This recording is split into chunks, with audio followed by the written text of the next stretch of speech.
Today we are diving deep into a subject, how HR moves from strategy to its core philosophy in the world of AI. What I can see that you are learning from Chanakya, you're learning from Mahabharata, which are the great insights into the world of strategy. I hope you want to listen that. One of the young professionals said something beautiful which really struck me hard. He said, put more human into human resource. What are some of the biggest human lessons which you have learned?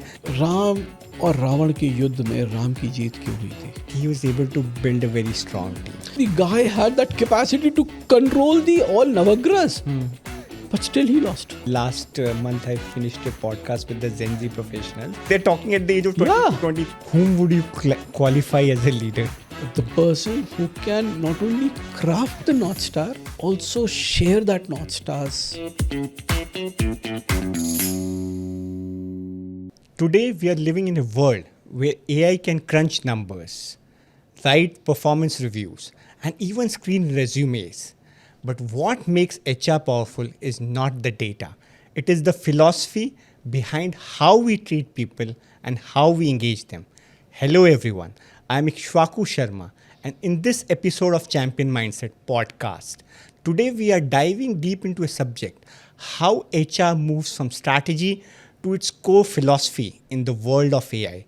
And I am joined by an expert who has over 2 decades of experience in this industry, having worked in various sectors and organizations. Currently, he's serving as the global CHRO of Mankind Pharma. Please help me welcome Mr. Pratik Dubey on our show today. So, Mr. Pratik, Namaskar. welcome on the show. Namaskar and thank you very much, Mr. Sharma. It was lovely to be here. No, sir, we are very excited to have you on this show, and a lot of our audience who is listening to this show today, so I'm sure some of them already know about your work. But I want to ask you, what is your favorite pastime? I enjoy reading mythology. Yes. I enjoy clicking photos. I'm a wildlife photographer. Yes. I love clicking photos. That's my thing which I really enjoy a lot. Really enjoy a lot. So, which is your favorite mythological book, sir? There's a list, and your podcast will end in that. Okay, so I want to ask only the one best, question. best The thing, best book. Yeah, the best which I love the most is Chanakya. Chanakya. Chanakya is my hero. Yeah. I love Chanakya. I love Mahabharata. I love Gita. I love Granth Sahib. Yeah. And I also enjoy reading Bible. Oh, that's great. No, so you are drawing a lot of philosophy and strategy lessons from mythology, what I can see, that you are learning from Chanakya, you're learning from Mahabharata, which are the great insights into the world of strategy as well as the philosophy. And so what has been your favorite philosophy motto, sir? Sharma Sahib, we Indians are blessed. Yes, sir. We have the Gyan of Guru Sahib. Yeah. We have a Gyan of Gita. Yeah. And we are those people who can derive down any decision in the complex situation with the help of mythology. So if you see whenever any complexity Yes. happens, so I follow one story of Chanakya, and Yeah. I really admire that Yes. story. I hope you want to listen that story. Sure, sir. Yeah. So it's Chanakya used to walk on a path. Yeah. And that path was full of cactus. Yeah. And every time whenever he used to walk, he used to bleed out. Oh. Then Chanakya one day came there and he brought sugarcane juice Okay. and he started pouring it out. Okay. So all the villagers around that place started laughing on him. He said, see the idiot, he doesn't know this. But plant has a capacity and a capability to suck the water from the ground. Yeah. Same way they suck the juice. Yeah. And after 10-15 days it was a plain ground. The reason what happened was when juice was sucked by the plant, the ants came there. Yeah. They ate the root of the plant. Entire plant got dead. Oh. And the path was made smooth. So sometime what I say, when the problem comes, Yeah. it is not important to just cut the tree. It is important to find mechanisms which is easy. What a wonderful example, sir. Really, it was wonderful. And now I want to draw parallels in your world of HR. So has there been any moment where you had to make such a difficult decision and where you thought like this kind of philosophical approach or your learnings from mythology really helped you to make a decision which was slightly unconventional but eventually turned out in your favor? I'm blessed Yes. again, because such situation in my 2 decades plus career has come several times. Yes. Several times. And many a time when you are in such a situation that you have to take a decision. Yeah. In this modern world we say data driven and all Yeah. those things. I appreciate that, and I am Yeah. a data driven decision maker. But when you are in a critical situation, Yeah. be a human. Apply your heart at the right place and take the decision. Trust me, it will be right. Instead of just believing on data. So data driven decision making is absolutely good and you should do it. Yes, sir. But applying your heart in a critical situation is better than applying your brain. So I take decision like that. And throughout my career, Yeah. many such situations in my different organization. I still remember there was a dharna against me in Yeah. Jantar Mantar Yeah. when I was in one of the organization, and it was a big issue. It Yeah. was covered by national media. And when I went there, I could close dharna by virtue of just sitting with them. People were against me, and people were telling me, even my family was not Yeah. in favor, that you should go. They are too agitated against you. But I went with my open heart, and I probably handled it in a very well. Probably I think I was happy, because when I turned back my pages of those days, but that decision was right. Keeping heart at the right place. So basically you followed your heart in that moment and that helped you to really make the right decision. Like obviously we can analyze the facts, data, but sometimes if your gut is saying otherwise, Absolutely. then following your gut may be the right thing to do. So Gita, one of the proverbs says that when your heart says something Yeah. and data says something, but the Yeah. brain says something, combine both but listen heart first. And I follow that. And how do you really get that always feeling that this is coming from the heart? Sometimes like what is that moment looks like to you that you know that this is my heart saying and this is something what is external? Let me ask That's you a something. very difficult Sharma thing ji, for a lot of people to... No, let me ask you something. Yes, sir. What is HR? What's the full form of HR? Human resource. That's your mistake. Yeah. HR is hamesha reasonable. First be reasonable. The moment you become reasonable, you'll get the answer. By just saying human resource, humans are not resource. Please don't treat them like a resource. Just by saying resource, you basically take a decision which is not right. True. So we should change the human resource to some new word. yeah, that's what I think. Because in fact, like in one of my recent podcasts, one of the young professionals said something beautiful which really struck me hard. He said, put more human into human resources. Absolutely. My coffee for that person.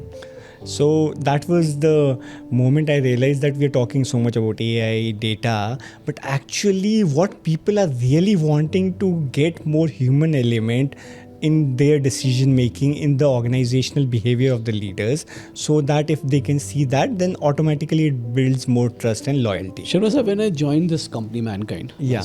and I was with my team, and they asked me second day or first day, Yeah. Ki Pratik, what is your one mantra for us to work for the year? Yeah. I said, I'm not saying for the year. I'm saying for the time I'm working here. Yeah. He said, what's that? I said, I want my people, from my MD to the pantry boy who brings coffee for us, Yeah. to go home with a smile. They said, it's a small thing. I said, no, it's not a small thing. Now backward integrated. If you want a person to go home with a smile, what do you have to do? You have to be fair. Yeah. You have to give him equal opportunity. And the basic thing which is missing these days more is empathy and respect. You have to give him respect. You have to give him empathy. You have to give him a learning opportunity. Yeah. Now, if you get all these things, then only a person can go home with a smile. True. But how do you, like, your organization is quite a large organization. I think it has more than 10,000 employees. God has been kind. We are more than 25. 25,000. So I stand corrected on that. So how do you institutionalize? Because as your role in that leadership position. Your role is to scale that something, whichever is working or not working, to the last mile, which you said, like the last person who can be impacted by your decisions, and those behaviors get inculcated in everyone around them. So how do you really make that happen, sir? You know, I always say, and that's my learning of decades of work in HR and my qualification in different subjects. You know, HR should be like air. It should not be like a department or like a control function or like something. It should be air. People should feel it within themselves. And you know, when we talk about culture, when we talk about all these things, what exactly it is? It is when a leader walks the talk. As simple as that. Totally. And secondly, in this modern world, especially since last 3-4 years, I'll be more specific. Yeah. You know, you call Gen Z, you call all those people, but tell anyone, ask anyone what they want. Do you know what they say? I just want a warm hug. I just want a hand to hold. And what HR has to do is only this. And I always say, we are the catalyst. Yeah. You are the owner. So whenever a business leader comes to me for anything, I said, you are the owner. I'm not the owner. I can only help you to get the things done. So the moment you start giving this instead of holding this, automatically things will change.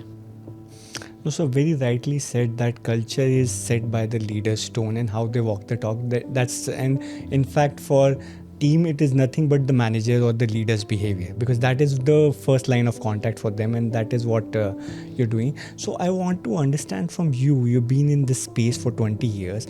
What are some of the biggest human lessons which you have learned and which still hold true today, which have not changed? You've found Sharma sir, I go home Yeah. and I sleep properly. You know why I sleep properly? Yeah. Because one thing which I have learned in my life is be true. Be true to everyone, Yeah. whether they are there or they are not there. Be true. You know, in my career, Sharma Saab, I would not like to number it out, Yeah. but more than 1,000 people have said namaste. More than 1,000 people. I have closed the several units in my career. But I have got zero enemy because of this reason. Zero enemy. And I'm feeling happy and proud. I will share certain story, you'll be shocked. You know, there was a girl, Yeah. she was part of my Namaste team. Yeah. When I say Namaste team, the people you know. And she was getting married. Yeah. And I got a call from her father that, sir, she has requested me if you can be there during her bidai time. I said, I couldn't get it. Well, I said, I don't know, but my daughter has requested me this and I can send car and blah, blah, blah. I said, no, I'll come there. And when I was there, she took my name, cried, hugged me, and she touched my feet and said, sir, you know, you did a bidai of mine in the career on that specific day, which taught me a lesson to live. And today I am successful in my career because of that bidai. I want to be successful in my bidai from this house to the new house. I want you to be there. That's amazing. That's very rare. So I must say that I have not seen that kind of skill with a lot of leaders to really have. Even like what you're saying is quite an extreme thing, but even when people part projects or leave organizations on their will also, still they may not carry that level of respect and understanding for somebody. So it's quite rare a thing, I must say. Sharma sir, you know, I always, wherever I dream, I always think, what is HR? You know, what is HR? You know, and I told you, I love mythology. So, you know, HR is like Krishna of the organization. We don't use ammunition to fight war. We don't use anything to stand for the business. Only what we do is, we guide the people right path. Sir हम वो को pilot है ना जिसके हाथ में steering नहीं है बट जिसके बिना वॉर खत्म नहीं होगी you need to hold it properly So basically being the right moral compass is one of them. That's one thing Absolutely. You hit the nail. So that's interesting. So now, sir, we're shifting gears, and you talked about the Namaste thing. So today only in the morning, I was just typing on the AI that how much % of the jobs may be replaced in India in next 5 years. And so, can you take a guess? Like what could have been a reply? 0. 0. I'll tell you why. Yes, sir. Before you go into that track, let me answer it full. You know, AI will replace monotonous work, Yeah. right? But AI can't replace human beings. And the challenge is Yeah. to find mechanisms to upskill you, reskill you, or delete some old skills. The moment you do it, you'll be back to the job. So I totally agree with you. I will just come back on where I was. So basically, it said that 7 to 24% jobs may be what you're saying replaced or augmented in terms of reskilling or acquiring new set of skills. So that was the response I received. And secondly, we are also seeing that what we discussed earlier, that the more human element is what people are looking for more in everything, because of the reason there's so much of AI coming in. So now what areas in HR you think AI can really add value where we have not been able to maybe do so far? You know what has happened in HR, that's my perspective. Yes, and sir. This is my own belief. Yeah. Since last couple of years, Yeah. say 7, 8 years, 10 years, we became more like a data-driven department than a human-driven department. Now, the moment AI intervenes, or you take AI in HR, we will go back to humanness, and that's the reason I'm very happy that AI has come. Now, people will get time to do what they are supposed to do. Yeah. Because HR was invented not to just be a security guard of the organization. You know, I was yesterday talking to somewhere in the college, and some student asked me, Yes, sir. Pratik, what is the journey of HR? And smilingly I said, security guard se 2 punch 1 lunch, or 2 punch 1 lunch se girlfriend or a boyfriend. And everyone started laughing. And they said, what do you mean by this?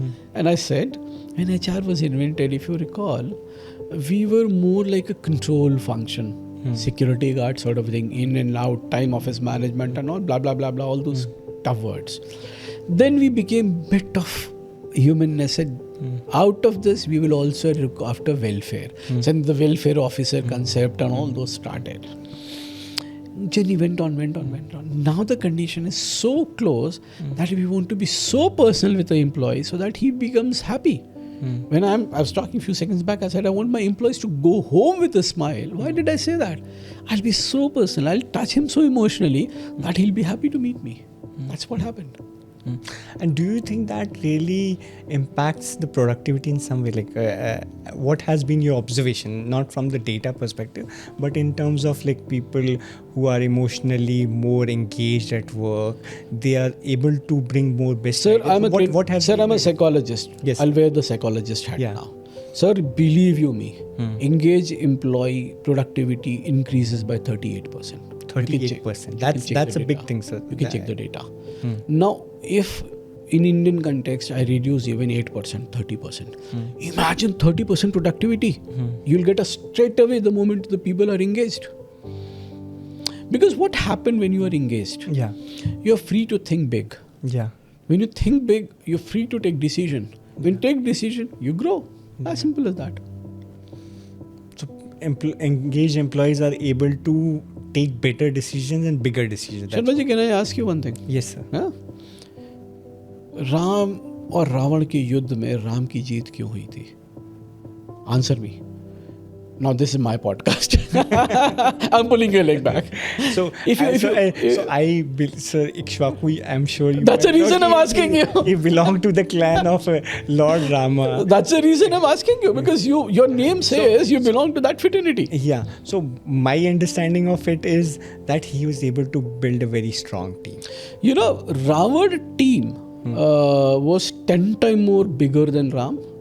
Ravan ammunition and strength was say 20 times more stronger than Ram. Ravana intellect and everything was 40 times more than Ram. Ravana was the greatest born in the universe, right? He had the people who captured Indra and was slave with that. And imagine the guy had that capacity to control the all Navagrahas. But still he lost. Because the team was more believing in the purpose of the leader. Absolutely. Because Ram team was more engaged. And everyone thought it is my war. It is I own this war, not Ram. And Ram was so decent that he wanted everyone to lead. Imagine, I still remember a story, and please don't take me on a religion, but I learned a lot. Yes, sir. Do you know what happened when they were making this bridge from from India to Lanka? Yeah. And they built a bridge. Yeah. You know that story. But the moment they went on the shore to cross the bridge, Jamwant came to Ram and asked, Prabhu, how will we cross? This is so small. Yeah. And we have so much big Sena. It will take 3 days, 4 days, 5 days to go that side. Ram smiled and he said, let me walk the first. And the moment he stepped 5 feet, Yeah. entire sea and entire animals of sea made the bridge so strong that they walked in a couple of minutes. Moral of the story. What is the learning? The moment you build your senses correct, everything starts supporting you. Team built the bridge. Ram never built the bridge. But the moment Ram kept it, all people's help, entire sea animals and everyone started supporting him. So what does this mean? This means if you are engaged and the leader walks first step, other follows it. And you make the journey smooth. So engaged team is the only reason why Ram win the war. So engaged teams and leaders leading the path. And That lead is the what path. creates a perfect Keep your before. 5 step That's a great first. leadership secret, sir. Keep your 5 step first, not 1 step. Not 1 step, 5 steps. Five. 5 steps to bring enough confidence in the. Absolutely. So that people see you. You know he is walking 5 steps ahead. That means I can walk there. Wonderful, sir. So, sir, basically, I've been interacting with a lot of young professionals recently, and I see this emerging need for flexibility in terms of hours, in terms of the ways they are operating in. So, I want to get your personal view on. Recently, there has been debate going on 70, 40, 90-hour work week. So, what is your personal take on it? Hold on, Sharmaji. You know, let's go to one point. Why you need all these hours and what's the basic requirement? Why this is coming up? The answer is you want work-life balance. Am I right? Yeah. That's what people say. Yeah. Now, my question to you Yeah. and to the people who are, what is work-life balance? You know, people when they talk about work-life balance, Yeah. they often talk about quantity. Yeah. Idea, it's not quantity, it's quality. Yeah. If you spend with your spouse even 15 minutes, Yeah. but spend with her. During that time, don't think कि शर्मा जी से आज मेरा podcast में क्या question आने वाला है. Just be with her. If you are with your office, be with your office. So, the moment you start focusing on quality, quantity will go out. But how can we measure the quality in terms of the work hours? Like that's the place we have to even go there, because right now, sir, the point is it's very easy to say, okay, you're working 40, 50, 60 hours because we can easily measure.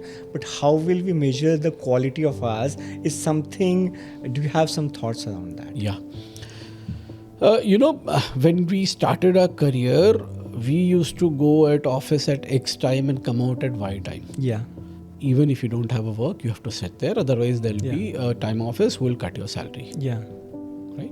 Many of us have faced the music also. Now, my view is X or Y is irrelevant. Relevant is if I've given you a task, how well, how beautifully, how effectively you are concluding it. So, trust me, in my last 10 years of career, I have not seen even once a time office report of any individual in the organization. Yeah. And even when there are tough communication, you have to do it, or conversations, you have to do it. Yeah. I never touch this point. I never. Because it's irrelevant. People say that you need to work for 7 days a week, or 4 days a week, or 3 days a week. It's not important. It's important that you have to work. When you say you have to work effectively. Yeah. You have to work totally. You have to work committedly. Again, Sharma ji, taking back to a mythology story. Yeah. You are. I'm loving your mythology story. So going back, when the Ram Setu was supposed to be made, there were only 2 skilled people who can make stone fly or float on the water. Yeah. Nal and Neel. Yeah. So they were making it do. Suddenly Lakshman and Ram said, I will also go and do it. What was happening, if you recall that story? People used to bring stone, give it to them, write Ram on it, and they used to throw it on the water, and stone used to float. So Ram said, I'll do it. And the moment he do it, the stone went out in the sea bottom. So someone turned up and said, you're not able to do it. Ram asked and went to Nal and Neel, why are you are able to do it, I'm not able to do it. And Nal and Neel said, because the power of Ram, I know you don't know. That is one. Secondly, when this bridge was getting done, imagine there were only 2 people who were throwing stone on the sea, and hundreds and hundreds of people who were bringing stone. Can you imagine what were they doing? They never thought ki Suryast ho gaya hai. They never thought ki I need a bio break. They never thought that I need to go for a drink with Sharma ji. They thought I am responsible for making this bridge first and fast. They owned it. They belonged to that bridge. They were blessed to say, this is my bridge. The moment you bring this in any of the individual, do you think you require a time sheet for them? Do you think, would you advise them to work for 3 days, 4 days, 7 days, 10 days? They own it, let them do it. Leave it on them. But the problem is inculcating this ownership mindset. Problem is you are not giving them the vision that this is part of your journey. The problem is you don't want to share your credit. Today, Ram couldn't make it. Now, when I went to the story, Ram couldn't make it. So he gave the credit. So today when we talk about bridge, it is Nal and Neel, not Ram and Lakshman, not Hanuman, not Angad. Think on those grounds, yaar. So basically, again, you're saying the point of engagement, and how can you bring the team members part of your vision so that they feel it is their vision? Sharma sahab, kabhi bhi zindagi mein. Kabhi bhi zindagi mein. If I own a vision of yours, I will do n number of things to conquer it. Because everyone wants to stand for their own vision. Only thing is you need to inculcate that seed inside me that this vision is our vision where you also are owner. And that makes the difference. That's makes the difference. No, that's a very beautifully summed up. But I want to take this point and debate to a more global context now. Because, sir, we are also living in a very globally competitive environment today. And do you think if we really want to restrict ourselves, okay, I want to have a 40-hour work week or 30-hour work week, like I understand the ownership mindset is there, but do you think we are going to be slightly disadvantaged on that front? Though I am taking the chance of being trolled on this, my personal view is even Stanford research says 55 hours one can be productive. So we should really work 60 hours in different contexts. But what do you think, like from a global competitiveness, Sir, is it a fair ask? Sir, if you really want to rise up, and if you want to stand in the modern world, and I'm not going in because I'll also be trolled on it, what America has done and what ABCD has done. I'll not go on that track, but if you really want to grow, you have to go beyond your 50, 60, 90 hours. You need to come out of this mindset. Because you have the passionate and most energetic people. And किसी को भी, any human being, the moment you start giving control, it will go out. But at the same time, you know, when I deal with young generation, even my son, my daughter, they all work for a purpose. Yeah. That's what we are realizing. Yeah, so they need a purpose. Now with this new generation taking over, I think purpose will overseed or conquer over your timesheets. No, in fact, you rightly said about the purpose part, because recently, last month, I finished a podcast with the Gen Z professionals, and they were talking so much about the purpose, probably, which I started thinking that maybe I realized this at the age of 40, what they're talking at the age of 23. Like, I never asked, for me at that point, it was, you have to grow financially, you have to climb up the ladder. So there was never such deep thinking or serious thoughts going on early in the life. So you know, these people are asking so much serious my son questions came early. to me and I said, he said, let's go and buy a new car. He wanted a new car. And I said, no, beta, this is 1.7 CR. We shouldn't go. I'm keeping money for you, your tomorrow, your kids. And he smiled and said, I don't need your money. I want to live today, not tomorrow. Let's enjoy the life today. Let's live it today. Probably I learned a lesson from him. And many a times I learn a lot from my kids. My daughter is my first teacher. No, absolutely. And the best part, even my daughter, she's 10. She will give me the most honest feedback. That's what I say, because nobody will tell you, and she will say, Papa, you need to smile a little more. It's your company's podcast, not somebody else's podcast. So I echo his word. Her word, sorry. Yeah. So basically, and you learn a lot about living in the present moment, especially because that's what this is what we are learning from this new generation. New generation, and lot to learn and be more. Basically, I learned while listening to them, we learn much more rather than like now telling or preaching them about something, and they have a more different perspective to add. I would not say right or wrong, but different perspective. You know the reason why? Yeah. The reason is when you and me were in school, when you and me were in college, we were not having that much of material to upgrade our wisdom. We had limited libraries, we have limited books, we have limited teachers. And today world is open for them. They are 10 times more better than what I and you can think. You know, I was other day talking to my son, he's doing B.Tech. And I said, Beta, I'm not able to understand, you don't buy a book for studies. And I have a full library. And from ages. And maybe I have a habit of collecting books. So that's my style. But I have a full library, and my son doesn't have even 2 or 3 books. So he said, Papa, gone are those days when you occupy one room for your library. I have a library in this my small phone. I have a library in this my tab. I have a library in my laptop. YouTube is the biggest library for the... YouTube is the biggest library. And our podcast, things like that, they're consuming. They consume it and they take the nutshell and move on in life. Because that's the difference I see. What has changed, the way even people are consuming knowledge and learning patterns have changed. So even books are, for me, I am doing much more deeper research for my training programs than I'm going through the books, and I realize most of the people are not reading it. That's an advantage to have, because at least you can quote some books, but most of the people are now consuming so much online content just for learning and absorbing the wider thought process. But there's also a problem in this. A big problem. I'll tell you. And I'm going again back to my kids.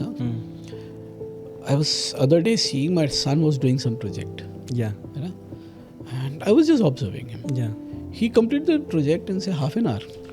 I was zapped. I said, how did he do this?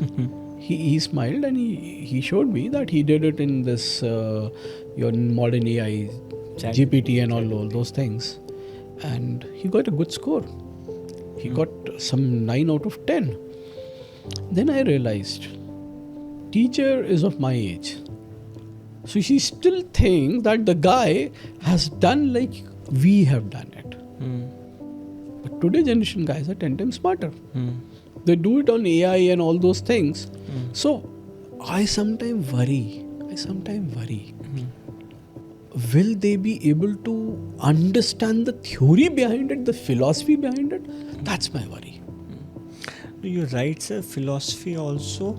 And second challenge I see personally, like this is my observation, is that the resilience part, and that be it building that concentration muscle, be it building it focus muscle, like I still consume knowledge much faster than my kids or other Absolutely, generation, because I have got that habit ingrained, and ability to really deal with those failures.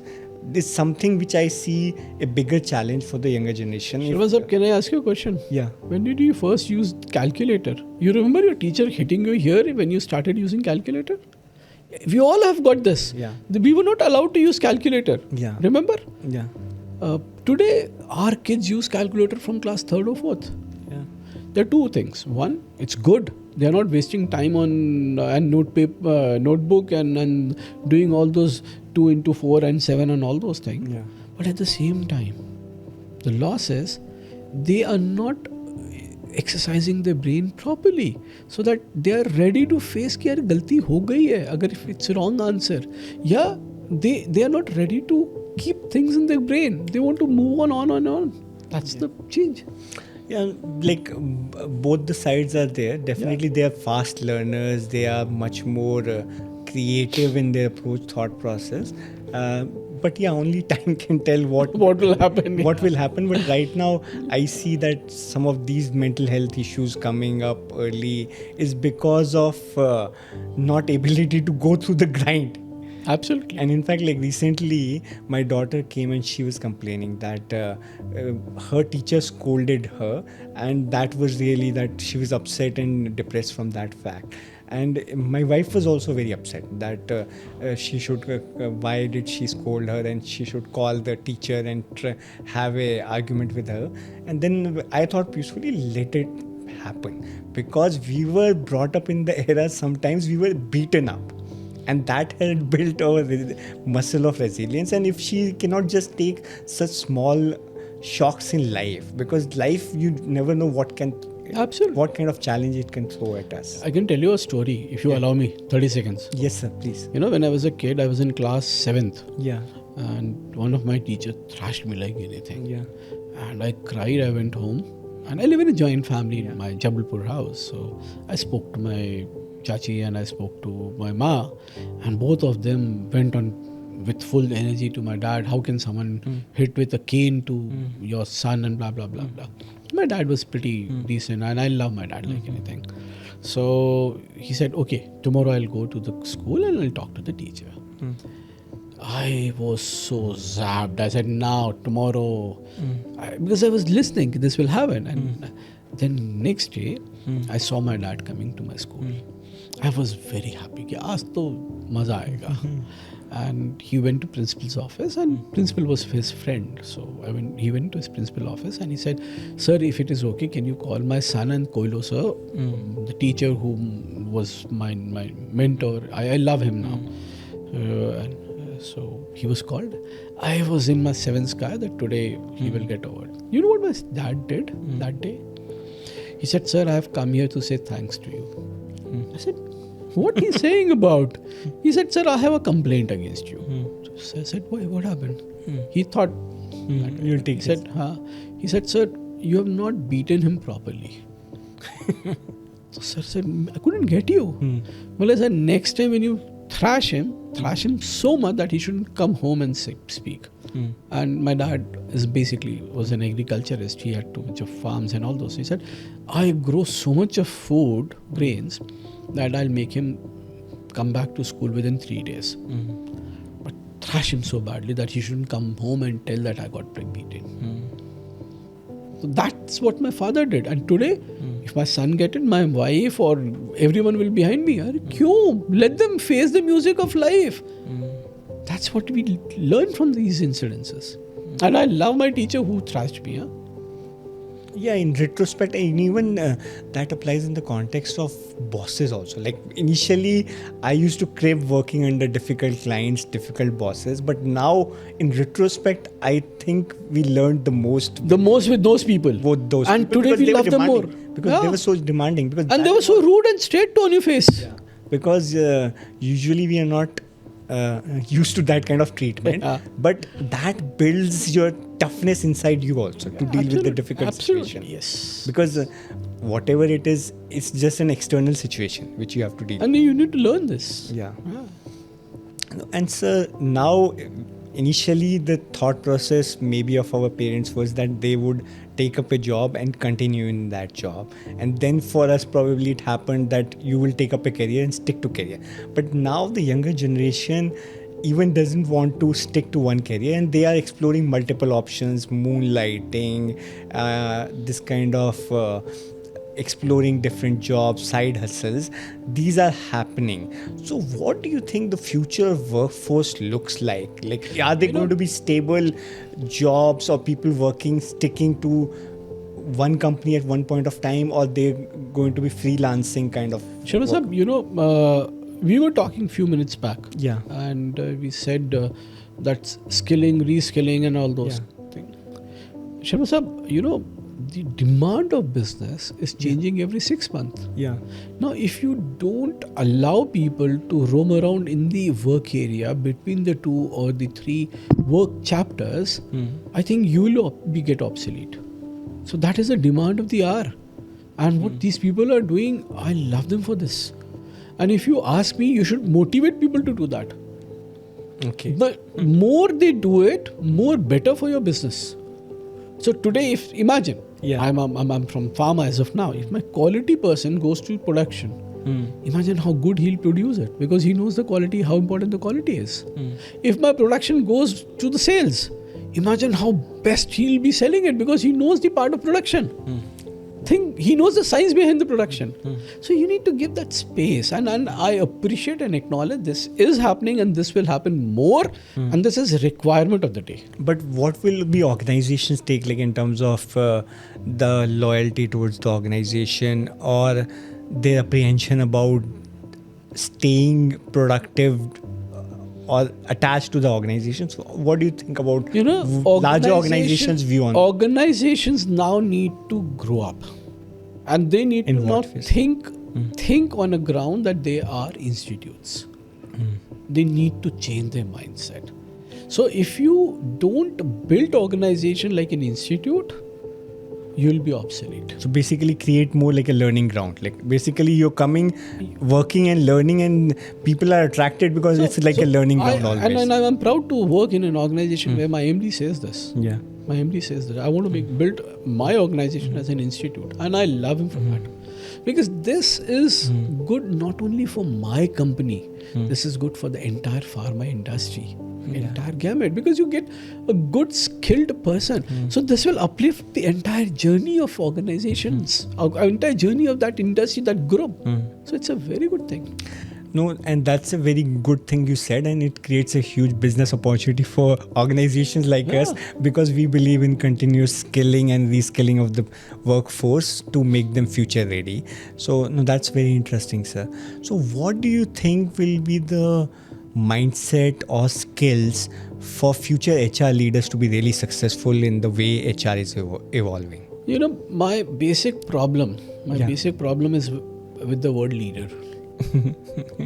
I have a problem here. I'll tell you why I have a problem. We need to acknowledge and accept what we are. Everyone can't be a leader. And HR if you really want to be a leader, first be a follower. Yeah. Can I ask you one question? Yeah. Where do you stay? Gurgaon. So from this studio to Gurgaon, close your eyes and count the number of temples you will find of Hanuman and number of temples you find of Ram. Hanuman will be 75% more than Ram. Yeah. And wherever Ram, Hanuman will be there. So Ram cannot be without Hanuman, but Hanuman can be without Ram. Am I correct? Yeah. Hanuman was not a leader. He was a follower. but you worship a follower more than the leader, my dear. Remember that. So, in the coming generation, the time, the people who are entering the world, whether HR or whether non-HR, they need to learn and they need to accept. Followership is good, but do it so perfectly that you are worshipped. Do it so passionately that everyone look up to. Make your board so strong that people look up to it. You'll automatically become a leader. But what is your definition of leader? Like the insight you shared was very unique. So I want to just learn from you. Whom would you qualify as a leader? The person who can craft a North Star for public or audience or the people walking with him, and also guide the path how to reach there. The person who can not only craft the North Star, also share that North Star's achievement with people. So someone asked me in my interview, Pratik, what is your biggest success? I said, out of my total DRs, 7 are CHROs now of company which is more than 10,000 crore. And then he asked me, what is your failure? I said, I couldn't make 3 CHROs. Then he asked me that, Pratik, must be they are not capable or competent, or there must be some problem with them. I answered, if I'm a leader, I'm responsible for 10. I'm not responsible for 7. So if they have not achieved or received or got the goal, that means I have failed it. You have to own like that. So basically, taking ownership of your team's goals also, whatever they. So if they are not able to achieve, that's somewhere you're responsible. You're responsible. It's your leadership failure as well. It's your failure. And if you make a call to any of my team members, from my first team till last team, even the current team, they'll tell you 3 things about me. First thing is Pratik's one patent dialogue. That is, I will trust you till the time you come and say don't trust me. First. Second, पीट के आना, पिट के मत आना, पिट के आओगे तो मारूंगा, पीट के आओगे तो मैं संभाल लूंगा. Third, your time starts yesterday. So these three dialogues and I'm done, and that's the reason I'm most well in the organization. My team does everything. I am just here to help them to get these things done. I create vision for them. I create space for them. I'll give them enjoyment of working. That's all. I want to learn from you. Like, what is I know you're blessed with so much positive, influential people who have really helped you. But what was the best advice which you received from someone, professionally, personally, and which really stayed in your heart? I would seek stories to tell you. Sure. Like, I was in my young age. Politically pretty active. My family is politically active family, and I was sitting in my village, and my father was there with me, and he used to call me Bhaiya. Bhaiya, can you bring coal from that side? I said, yeah, why not? So I went there, I bought a block of coal and gave it to him. He said, keep it here. And then he said, can you bring sandal from temple? I said, yeah. I went there. Because I'm a right-hander, I brought coal from my left hand. I went there, brought sandal from my left hand. Simple. Kept it. He said, smell both the hand. And I smelled it. Sandal was smelling very good. And when I smelled coal, it touched my nose. It went black.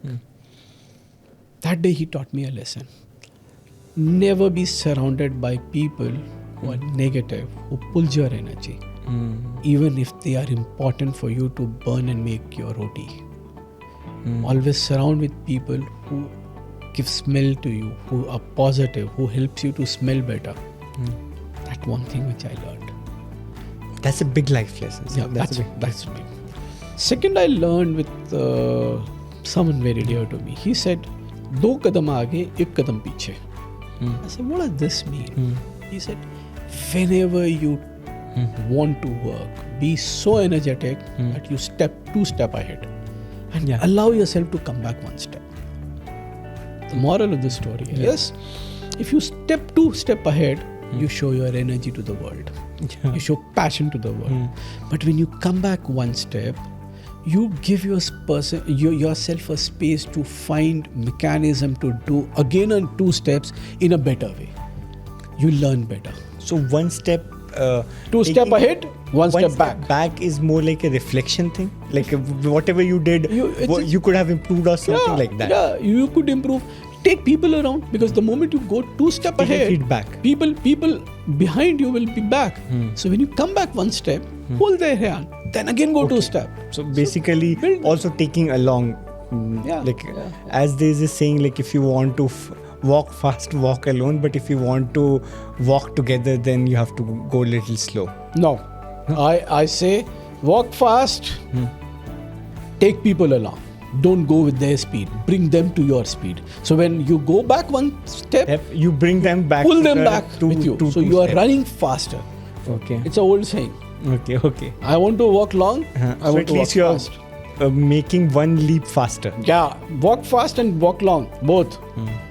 Gone are those days when you say you want to. Now you walk fast and walk long. Both. This can only happen with two step ahead, one step back. Wonderful, sir. Wonderful. And it was such a wonderful conversation today, having you on our show, and so much wisdom of insights on human resource, on mythology, and the lessons in terms of leadership, managing teams, and reskilling for future. So it was a true pleasure to have you on our show today, and I really look forward to have more and more enriching conversations in future, and half of the things we could not even cover today. Thank you very much. Thank you, everyone.